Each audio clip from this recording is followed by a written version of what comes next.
Hello guys, my self Nitin Sharma और मैं Madhav commerce academy की साइड से आप लोगों का स्वागत करता हूं।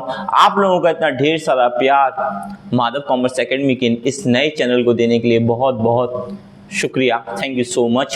एंड हम अब फाइनली बात करने वाले हैं द रिटायरमेंट ऑफ पार्टनर्स क्या होता है। आखिरकार कोई पार्टनर्स रिटायर होता है तो उसका मीनिंग क्या है, आखिरकार उसके रिटायरमेंट से हम क्या समझते हैं। तो गाइस हम लोग स्टार्ट करते हैं कि रिटायरमेंट ऑफ पार्टनर्स के बारे में। तो हम बात करेंगे रिटायरमेंट ऑफ पार्टनर्स। यहाँ पे लिखा है means that a partners ceases to be a partners of a firm, यानी पार्टनर्स ने अपने रिलेशंस खत्म कर दिए। अगर मैं सीधे शब्दों में कहूं तो मैं आपको बताता हूं, देखिए, due to some circumstance any partner of the firm doesn't want to continue as a partners in the firm is called retirement of partners.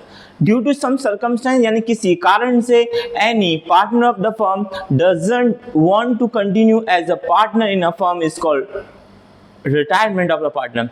Under the retirement the partner discontinue his relation from the firm. तो सीधी सी बात है कि किसी कारण से अगर partners अपना relation firm के साथ डिसकंटिन्यू करता है, कोई कारण यानी कुछ सर्कमस्टेंस के कारण। कुछ सर्कमस्टेंस हैं ऐसे कॉमन से जो मैं आपके साथ डिस्कस करना चाहता हूँ। तो देखिए, फर्स्ट सर्कमस्टेंस है ड्यू टू ओल्ड एज। हमारे जो पार्टनर है वो उसकी एज जो है वो ओल्ड एज हो गई है, अब वो पहले की तरह उतनी एक्टिवली फॉर्म में काम नहीं कर सकता है, मे बी ओल्ड एज के कारण वो अब रिटायरमेंट लेना चाहता है। सेकंड जो होता है due to inability, the retirement इसलिए भी लिया जा सकता है क्योंकि जिस फिजिकली मे बी हो सकता है वो इल हो गया हो, इलनेस आ गई हो, किसी डिसीज से वो सफरिंग कर रहा हो। तो अगर ऐसा कुछ है तो इन केसेस में पार्टनर कह सकता है कि भाई अब मैं आपके साथ और आगे नहीं चल सकता, मेरा सफ़र यहाँ समाप्त होता है और आप मुझे मेरे रिटायरमेंट या मेरी जो गुडविल का वैल्यू है मेरा हिसाब किताब कर दो। तो गाइज इस क्वेश्चन में, इस चैप्टर्स में हमको जो समझना है वो इनका हिसाब किताब समझना है।